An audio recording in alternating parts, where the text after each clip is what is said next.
Hello students, आप सभी कैसे हैं। आज मैं आपके सामने न्यू टॉपिक को लेकर आया हूं जो चैप्टर नंबर 8 से है, हाउ टू ऑब्जर्व रिप्रोड्यूस। और टॉपिक का नाम जो हम आज पढ़ने वाले हैं इसका है रिप्रोडक्शन इन ह्यूमन बींग्स। तो आइए हम स्टार्ट करते हैं इंट्रोडक्शन से। तो पहले मैं आप लोगों को बताता हूँ इसमें क्या होता है कि रिप्रोडक्शन इन ह्यूमन बींग्स के बारे में पढ़ने जा रहे हैं। तो रिप्रोडक्शन इन ह्यूमन बींग्स में ये पढ़ेंगे कि रिप्रोडक्शन जो होती है वो क्या होती है। इसमें जैसे आप सभी जानते हैं कि हम जो टर्म पढ़ रहे हैं वो है रिप्रोडक्शन। जो टर्म हम स्टडी कर रहे हैं उसका नाम क्या है, रिप्रोडक्शन। तो रिप्रोडक्शन क्या होते हैं इसके बारे में पढ़ते हैं। हम इसके बारे में बहुत अच्छे से जान चुके हैं। रिप्रोडक्शन एक ऐसा प्रोसेस होता है जिसमें लिविंग ऑर्गेनिज्म अपने ही जैसे यंग वंस को क्या करता है, प्रोड्यूस करता है। अपने ही जैसे यंग वंस को प्रोड्यूस करने की जो प्रॉपर्टी होती है उसे हम क्या कहते हैं, रिप्रोडक्शन कहते हैं। अब रिप्रोडक्शन प्रोसेस में हम पढ़ने जा रहे हैं ह्यूमन बींग्स के बारे में। तो ह्यूमन बींग्स जो होते हैं वो क्या और कैसे काम करते हैं। तो बेटा जी, आप सभी जानते हैं कि ह्यूमंस जो होते हैं वो सेक्सुअली रिप्रोड्यूसिंग ऑर्गेनिजम्स होते हैं। और सेक्सुअली रिप्रोड्यूसिंग ऑर्गेनिज्म के अंदर क्या होता है, बहुत सारे चेंज आते हैं, दो तरह की सेक्सेस होती हैं। तो इसमें जब सेक्सुअल रिप्रोडक्शन में हम पढ़ेंगे तो यहाँ पे क्या होता है, डिफरेंट तरह के गैमेट्स प्रोड्यूस किए जाते हैं। एक गैमेट्स जो कि फीमेल से प्रोड्यूस होगा जिसे हम ओवा कहते हैं, और एक गैमेट जो मेल में प्रोड्यूस होता है and that is known as sperms. तो वो स्टार्ट हो जाता है।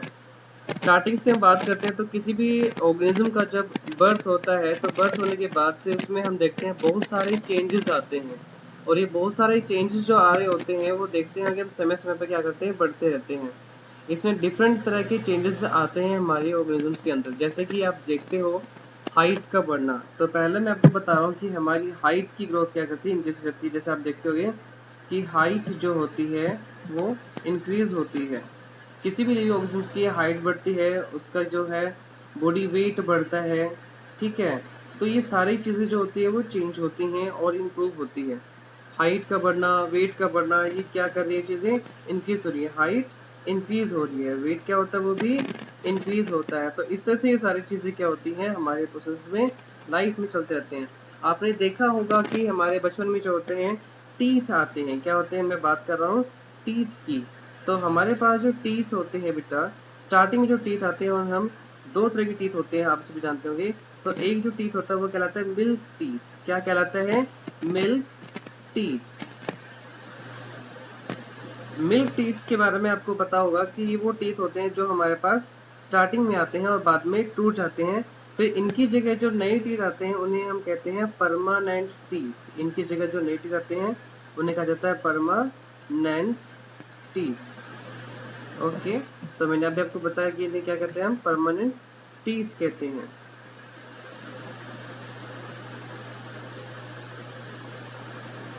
Permanent teeth. टीथ हमारे पास दो तरह के आते हैं। तो इसके अलावा बॉडी में और भी बहुत सारे चेंजेस आते हैं जिसके बारे में हम पढ़ते हैं। तो स्टार्टिंग में जो ग्रोथ होती है सभी लिविंग ऑर्गेनिम्स की वो एक जैसे होती है। इसमें तो हाइट का बढ़ना होता है, वेट का इंक्रीज होना होता है। एक समय आती है जब उसमें बॉडी में बहुत सारे चेंजेस आते हैं। तो चेंजेस जब हमारे बॉडी में आते हैं वो क्या कहते हैं, जब सेक्सुअल मैच्योरेशन होने स्टार्ट हो जाती है। अब ऑर्गेनिज्म जो होता है वो डिफरेंट तरह का नजर आना स्टार्ट हो जाता है। तो उसे हम क्या कहते हैं, पबर्टी कहते हैं। तो it is the time duration when an organism starts to grow into a male and females. जब हम क्या करते हैं तो मेल और फीमेल में डिस्टिंक्ट कर सकते हैं, और ऐसे चेंजेस आते हैं जो मेल और फीमेल की तरफ लेके जाते हैं। कुछ चेंजेस ऐसे होते हैं जो सेम होते हैं, which are takes place in both males and females, and these are thick hair growth in armpits and genital area. यानी कि हमारे बगल और जेनिटल एरियाज में हेयर की ग्रोथ हो जाती है बॉयज और गर्ल्स में। इसके अलावा स्किन्स जो होती हैं वो ऑयली हो जाती हैं जिसकी वजह से पिंपल्स हो जाते हैं। बहुत सारे बच्चों को लगता है कि सर हमारे स्किन जो होती है, पसीना आता है। आपने देखा होगा बच्चों को पसीना आता है फेस पे। अगर आपने आप हैंडकरचीफ यानी कि रुमाल से अगर हाथ देखो तो आपके नाक के पास या हाथ पे आप टच करो नाक को तो ऑयली ऑयली फील होता है। तो ऐसा इसलिए होता है कि वो ऑयल ग्लैंड्स हमारे स्किन के अंदर अच्छे से काम करना शुरू कर देते हैं, और उसकी वजह से क्या होता है, पिंपल्स आते हैं जो कि बैक्टीरिया को इन्फेक्ट करते हैं। बैक्टीरिया इन्फेक्ट होने की वजह से आता है। ओके, तो कुछ चेंजेस ऐसे हैं जो गर्ल्स में अलग तरह के होते हैं, बॉयज में अलग तरह के चेंजेस आते हैं। तो ये चेंजेस जैसे हो गया कि ब्रेस्ट साइज का इंक्रीज होना गर्ल्स में होता है। इसके अलावा गर्ल्स होते हैं मेंस्ट्रुएट करना स्टार्ट कर देती हैं। तो ये वो सारे चेंजेस है जो मैंने आपको बताए वो होते हैं। बॉयज़ में बहुत सारे चेंजेस आते हैं। तो जैसे मैंने बॉयज़ में चेंजेस क्या होते हैं, हेयर ग्रोथ के जो होता है फेस पे बढ़ जाते हैं। फेस पे हेयर ग्रोथ जो बढ़ जाती है, जिसे हम उसे बियर्ड कहते हैं, बियर्ड यानी कि दाढ़ी, ठीक है। इसके अलावा जो मुस्टाश होता है यानी कि मूंछें आ जाती हैं, तो ये चेंजेस बॉयज़ में आ जाते हैं। इसके अलावा जो वॉइस होती है, आपने देखा होगा वॉइस की जो वॉइस होती है वो थोड़ी सी मोटी होती है और क्रैक आ जाती है, यानी कि हम इसे लाउड साउंड भी कहते हैं, ठीक है। और ये हॉर्सनेस ज़्यादा होती है इस आवाज़ में क्या होती है, हॉर्सनेस ज़्यादा होती है। तो ये चेंजेस जो है वो बॉयज़ में आते हैं।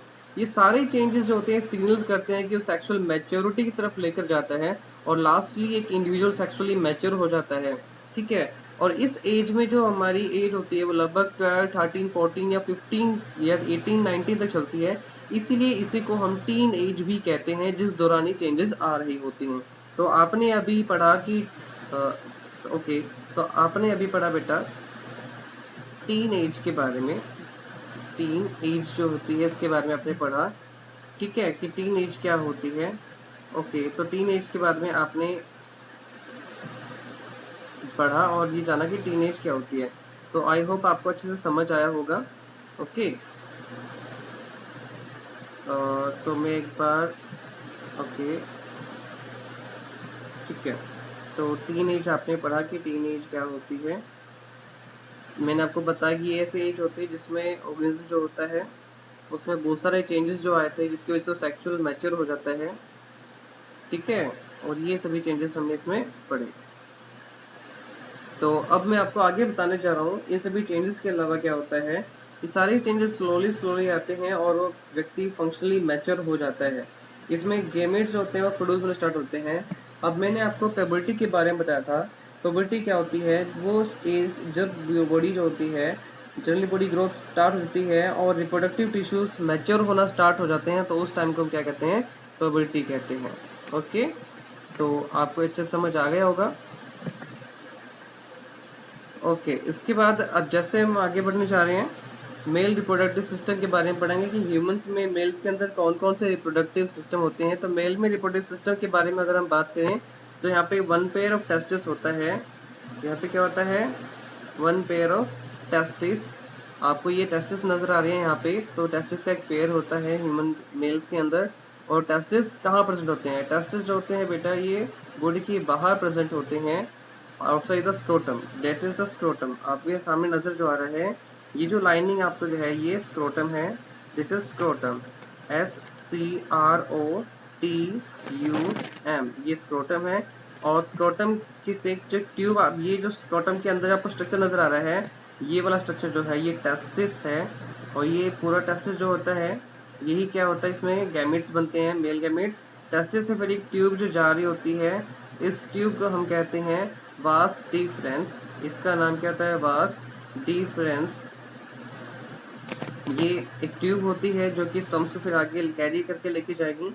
और ये ट्यूब फिर आपको सामने स्ट्रक्चर जो नजर आ रहा है, ये है urinary bladder, that is called urinary bladder. और यूरिनरी ब्लैडर ही होता है बेटा जो कि क्या होता है, यूरिन स्टोर करता है। सॉरी, ये ब्लैडर आर है यहाँ पे। ओके, ये यूरिन स्टोर करने का काम करता है। और ये जो ट्यूब्स हमारे पास आ रही हैं, इन ट्यूब्स को हम यूरेटर कहते हैं, URETER। ये हमने एक्सक्रीशन टॉपिक में पढ़ा था। अब आप देख रहे होंगे कि जो हमारे पास ये वास्ट डिफरेंस है, ये वास्ट डिफरेंस क्या है, यूरेटर के ऊपर से लूप बनाती हुई नीचे जा रही है और लूप बनाते हुए यूरेटर ब्लैडर के ऊपर से ये आ रही है। तो इस तरह से क्या है, ये वास्ट डिफरेंस आती है। और यूरिनरी ब्लैडर से जो ट्यूब रिलीज होती है इसे कहते हैं यूरिथ्रा। तो ये आप देख रहे हो यहाँ पे यूरिथ्रा जा रही है, इट इज द यूरिथ्रा। ये क्या है, यूरिथ्रा है, इट इज यूरिथ्रा। और यूरिथ्रा से हमारे पास क्या होता है, आप देख रहे हो कि यूरिथ्रा में आने से पहले यहाँ पे छोटे छोटे से और ग्लैंड्स हैं। एक ग्लैंड दिख रहा है यहाँ पे आपको नजर आ रहा है, ठीक है। दूसरा ग्लैंड यहाँ पर आपको ये नजर आ रहा है इस तरफ, दैट इज प्रोस्टेट ग्लैंड। और आपको सामने ये नजर आ रहा है सेमी वेसिकल्स और बल्बिक ग्लैंड्स यहाँ पे पाए जाते हैं। इन सभी ग्लैंड की सिक्रेशन भी क्या होती है, इसमें मिक्स होती है, जो स्पर्म्स यहाँ से रिलीज होते हैं। और आप देख रहे होंगे कि यहाँ पर एक बाहर एक ऑर्गन्स है, दैट इज कॉल्ड पेनिस, इसे पीनस कहते हैं, PENIS। पेनिस में से ही जो है यूरिथ्रा पास आउट होती है।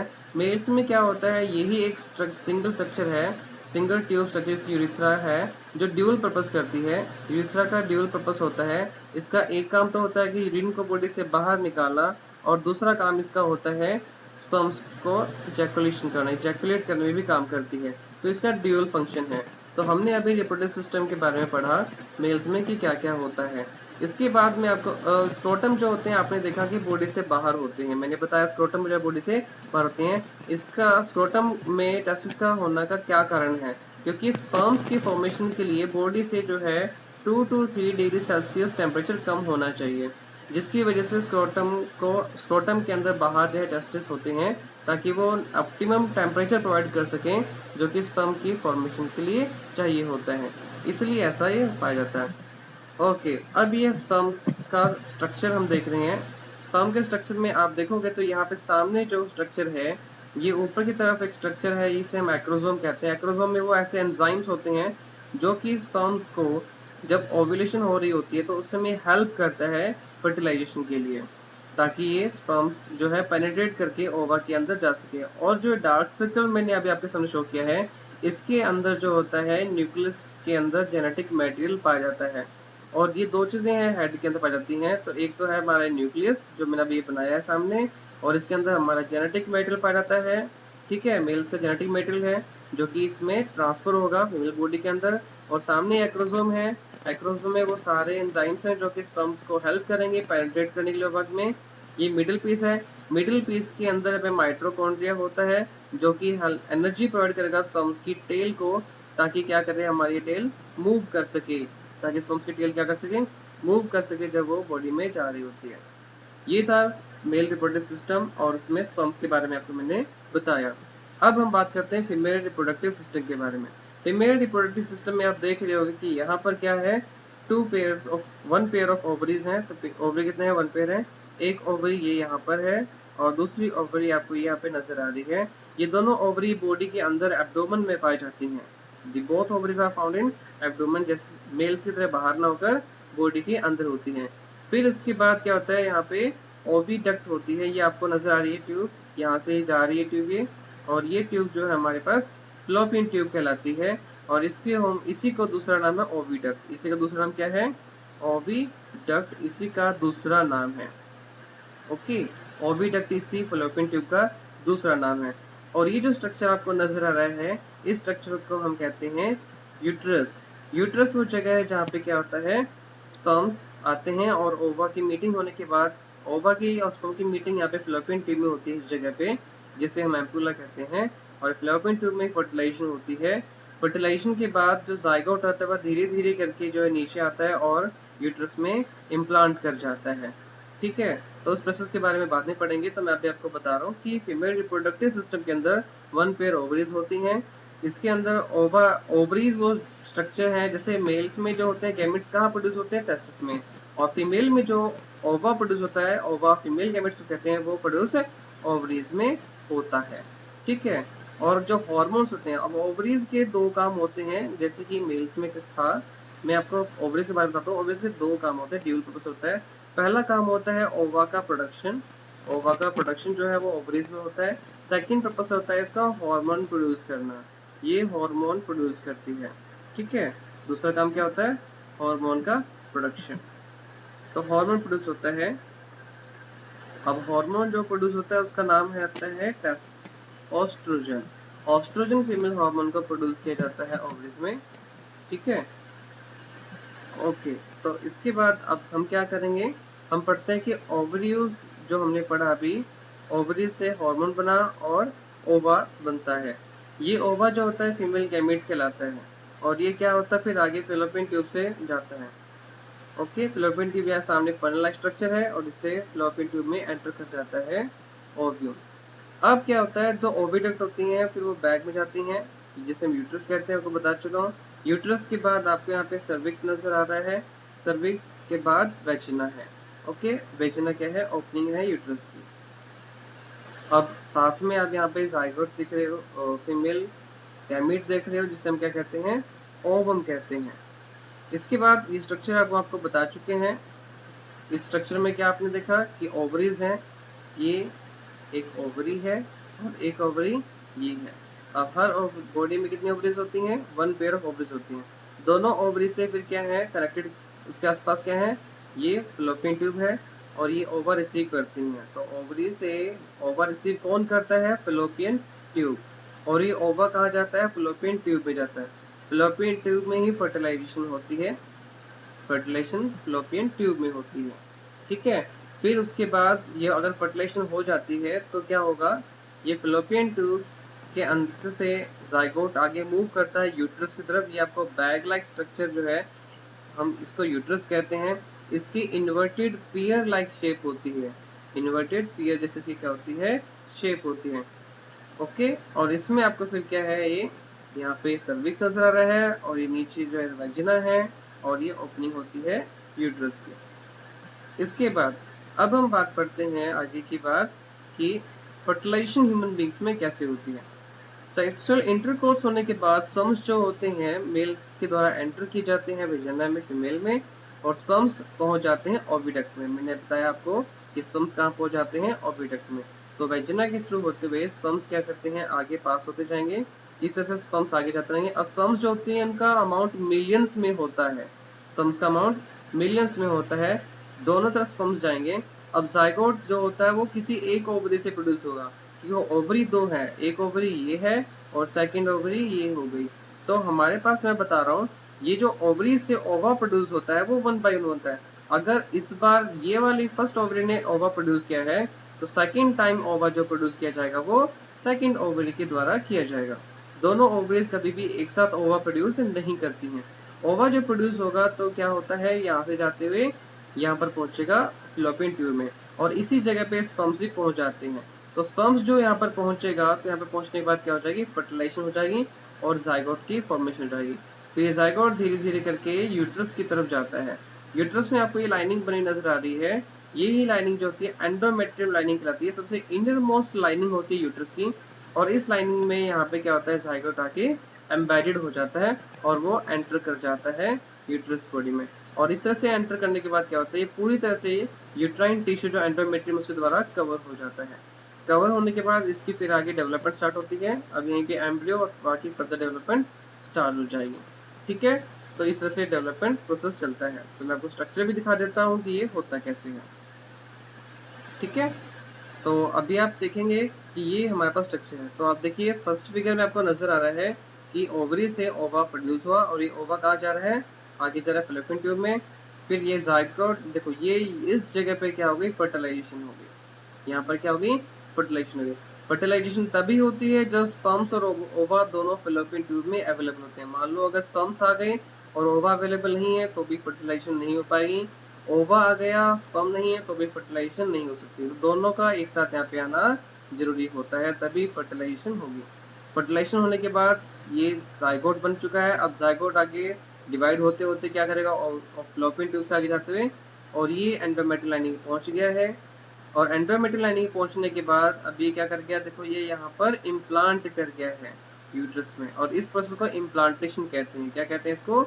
इम्प्लांटेशन। एक प्रोसेस जिसके द्वारा हमारा जो ब्लास्टोसिस्ट स्टेज है जिसमें क्या होता है 8 से 32 सेल के स्टेज का हमारा जाइगोट बन चुका है, वो अब यूट्रस की लाइनिंग में अंदर चला जाता है जिसे क्या कहते हैं? इम्प्लांटेशन। ओके। अब इम्प्लांटेशन के बाद आपको ये देखो स्ट्रक्चर नजर आ रहा है। इस स्ट्रक्चर में देखो क्या है? ये यूट्रस में चला गया था यहाँ पर। तो उसके बाद क्या है? अब यहाँ पर यूट्रस जो मदर की यूट्रस है, मदर के साइड से क्या है? देखो यहाँ पे कुछ स्ट्रक्चर्स आगे की तरफ निकले हुए हैं। तो फिंगर लाइक फोल्ड्स बन जाते हैं मदर की साइड से और फेटस की तरफ से जो होते हैं तो फेटस की तरफ से फिंगर लाइक प्रोजेक्शंस बन गए जैसे विली होती हैं। और इसी तरह से मदर्स की तरफ से वो सारे टिश्यू उसको कवर कर लेता है। और ये जो स्ट्रक्चर आपके सामने बना इसे क्या कहते हैं? प्लेसेंटा कहते हैं। और यही प्लेसेंटा है जिसके द्वारा क्या है फिर आगे ये अम्बिकल कोड कनेक्टेड होता है फीटस का। और अम्बिकल कोड के द्वारा ही जो फीटस है उसको मदर बॉडी से ऑक्सीजन, देखो अब बच्चे को क्या क्या चाहिए? फीटस को चाहिए होता है ऑक्सीजन, इसको चाहिए होता है फूड और इसको क्या चाहिए होता है? वाटर चाहिए होता है। इसके अलावा जो भी नेसेसरी चीजें हैं वो सारी की सारी मदर बॉडी से फीटस तक जो जाएंगी वो इसी प्लेसेंटा के थ्रू जाती हैं। किस थ्रू जाती हैं? प्लेसेंटा से। और एक कोरियोनिक विली जो होती है फीटस की तरफ से बनती हैं और उसके अराउंड मदर के साइड से यूट्रन वॉल की क्या होती है, इंटरडिजिटेटेड, यानी कि उसके अंदर धंस जाती है अच्छे से, और कम्प्लीटली उसको प्लेसेंटा की फॉर्मेशन होती है। अब ये तो वो चीज़ है मैंने आपको बताई, जो वाटर है, फूड है और ऑक्सीजन जो कि फीटस को चाहिए। इसके अलावा फीटस जो होता है बहुत सारे वेस्ट भी प्रोड्यूस करता है, जैसे कि क्या करेगा, एक गैस प्रोड्यूस करेगा जिसका नाम है कार्बन डाइऑक्साइड, ये यूरिया भी प्रोड्यूस करता होगा। इसके अलावा ये और भी बहुत सारे अदर वेस्ट जो होते हैं वो यहाँ फीटस से प्लेसेंटा के थ्रू होते हुए मदर बॉडी में चले जाते हैं। तो इस तरह से यही एक मीडियम है जिसके द्वारा फीटस और मदर्स के बीच में मटेरियल का एक्सचेंज होता है, और इसी से फीटस जो है, फीटस को इसी यहीं से इम्यूनिटी भी प्रोवाइड होती है, रोगों से लड़ने की शक्ति भी मिलती है, तो मदर फीटस को यहाँ पे बचाती है। क्लियर है? तो ये आपने देखा स्ट्रक्चर अभी कि किस तरह से यहाँ पे ये कब होगा, जब फर्टिलाइजेशन हो जाती है। फर्टिलाइजेशन होने के बाद कुछ समय तक जो होता है फीटस यूट्रस में ही रहता है, और इस समय तक जब तक वो यूट्रस में फीटस रहता है उसे जेस्टेशन पीरियड कहते हैं। जब तक यूट्रस में फीटस रहता है, उसकी डेवलपमेंट चल रही होती है, जब तक कम्प्लीटली ग्रोथ नहीं हो जाता वो तब तक रहता है वहाँ पे फीटस, तो उसको क्या कहा जाता है, जेस्टेशन पीरियड। ह्यूमंस में इसका टाइम पीरियड जो होता है वो 9 मंथ्स का होता है, और उसके बाद क्या होता है, फिर फीटस की जो है डिलीवरी हो जाती है। फीटस जब रेडी हो जाता है, जब पूरी तरह से डेवलप हो जाता है, फिर फीटस की डेवलपमेंट होने के बाद बॉडी से बाहर आता है, और इस प्रोसेस को क्या कहते हैं, पार्चुरेशन। तो फीटस का डिलीवर होना आउटसाइड द बॉडी क्या कहलाता है, पार्चुरेशन कहलाता है। It is called parturition. मैं आपको पार्चुरेशन की स्पेलिंग बता देता हूँ। पार्चुरेशन की स्पेलिंग होती है PARTURITION,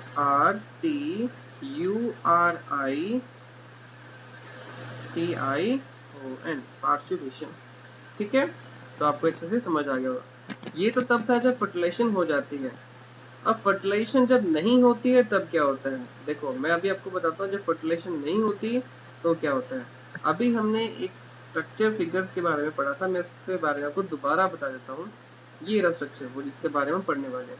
अभी आपको देखो यहाँ पे मैंने बताया था इस फिगर में कि फर्टिलाइजेशन फ्लोपियन ट्यूब में हो जाती है। फ्लोपियन ट्यूब में फर्टिलाइजेशन होने के बाद ये आगे जाता है। मान लो फर्टिलाइजेशन नहीं हुई है, if the fertilization is not taking place then what will happen. ये जो एंडोमेट्रियल लाइनिंग है ये क्या होता है, हमेशा बाहर आती है। होता क्या एक्चुअली, ये जो है सबसे यूट्रस की वाल होगी बाहर वाली, ठीक है, यूट्रस की क्या होगी, ये वॉल होगी। और इसमें क्या होता है, हर बार फीटस की डेवलपमेंट के लिए, ताकि उसकी क्या हो, ग्रोथ हो सके, यहाँ पे प्लेसेंटा डेवलप हो सके, इसलिए मदर बॉडी में न्यू टिश्यूज बनते हैं। इस तरह से न्यू टिश्यू बनते हैं मदर्स बॉडी के अंदर। अब ये जो नए नए टिश्यू बने यहाँ पे क्या है, नए ब्लड वेसल्स आ गई, तो यही जो लाइनिंग है इसे कहते हैं एंडोमेट्रियम लाइनिंग। अब जब फर्टिलाइजेशन नहीं होती है तो ये टिश्यू खराब हो जाते हैं, डैमेज हो जाते हैं, और फिर इनको बॉडी से बाहर आना होता है, और बॉडी से इनका बाहर आना फिर क्या होती है, ये धीरे धीरे कट जाते हैं, और बॉडी से फ्लूइड की फॉर्म में, in the form of fluid की फॉर्म में फिर बॉडी से बाहर आ जाते हैं, और जिसे कहा जाता है मेंस्ट्रुएशन। तो ये मेंस्ट्रुएशन है, यानी कि आपको साइड में जो फिगर नजर आ रहा है, ये जो रेड कलर का आपको नजर आ रहा है, ये सारा का सारा क्या होगा, ये यहाँ से टूट कर फ्लूइड की फॉर्म में बॉडी से यहाँ से बाहर आ जाएगा सारा का सारा, और इसी को क्या कहते हैं, हम मेंस्ट्रुएशन कहते हैं। तो मैं आपको अभी आगे फिर बताता हूँ क्या हुआ, यानी कि मेंस्ट्रुएशन क्या होता है, जब कभी भी फर्टिलाइजेशन नहीं होती है। फर्टिलाइजेशन ना होने के प्रोसेस में, जब नहीं होती फर्टिलाइजेशन, उस समय पर क्या होता है, ओवम ब्लड वेसल्स के साथ में जो एंडोमेट्रियल लाइनिंग के अंदर बनी थी उनके साथ में वो बाहर आ जाता है, और इस प्रोसेस को क्या कहा जाता है, मेंस्ट्रुएशन। तो फर्स्ट टाइम जब मेंस्ट्रुएशन स्टार्ट होती है पबर्टी के स्टार्टिंग पे, जब फर्स्ट टाइम मेंस्ट्रुएशन स्टार्ट होती है तो उसे कहा जाता है मीनार्च। क्या कहा जाता है इसको, मीनार्च, MENARCH। ठीक है, जब फर्स्ट टाइम क्या होती है, मेंस्ट्रुएशन। फिर ये जो मेंस्ट्रुएशन साइकिल होती है ये परमानेंट नहीं होती, कुछ समय तक चलती है बॉडी में, और एक समय आता है जब ये मेंस्ट्रुएशन स्टॉप हो जाते हैं। उस एज में जो होते हैं वो लगभग एज होती है 45 से 50 ईयर के अराउंड, जब ये मेंस्ट्रुएशन कम्प्लीटली स्टॉप हो जाते हैं, और उस कंडीशन कहते हैं मीनोपॉज, MENO, यानी कि मेंस्ट्रुएशन पॉज, PAUSE। मेंस्ट्रुएशन पे क्या लग गया है, पॉज लग गया है, अब मेंस्ट्रुएशन नहीं होंगे। ठीक है, यानी कि अगर कोई भी लेडी में ये मेंस्ट्रुएशन साइकिल नहीं चल रहा था तो वो फर्टाइल नहीं हो सकती है, it will not be a fertile lady, तो वो न्यू वन को प्रोड्यूस नहीं कर सकती है। तो मैंने आपको आज बताया फर्टिलाइजेशन क्या होती है, फर्टिलाइजेशन नहीं होगी तो मेंस्ट्रुएशन होगा। और मेंस्ट्रुएशन क्या होता है, मेंस्ट्रुएशन कोई भी अगर किसी भी लेडीज में हो रही है इट मीन्स वो रिप्रोडक्टिव फर्टाइल है, अदरवाइज वो फर्टाइल नहीं है। ठीक है, तो आई होप आपको यहाँ तक अच्छे से समझ आया होगा। अगर फिर भी आपको कोई दिक्कत है, किसी तरह की प्रॉब्लम है, आप मुझे बता सकते हैं। और आपको मुझे उम्मीद है कि आपको अच्छा समझ आएगा। फिर भी कोई सी दिक्कत के लिए आप कमेंट बॉक्स में कमेंट कर सकते हैं। आप वीडियो अच्छी लगी हो तो लाइक ज़रूर कीजिए और आई होप आप इस वीडियो को एंजॉय करेंगे। Thank you.